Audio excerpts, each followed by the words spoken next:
Guys, dito kami sa may dryer ngayon, naka-dryer kami.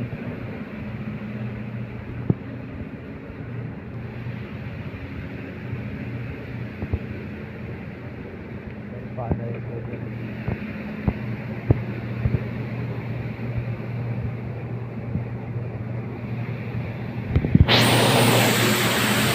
Yan po yung lalagyan ng kumag ano ko po ng iba, yan po nilalagay.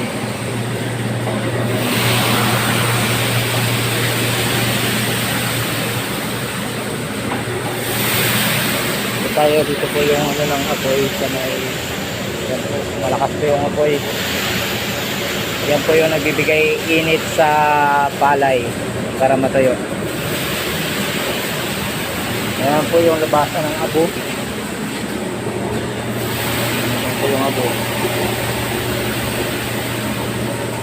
Yan guys na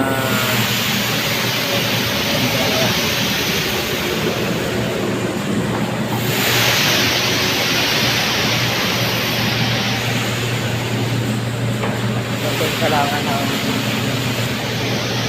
kung mag-dryer po kasi ng palay dyan po na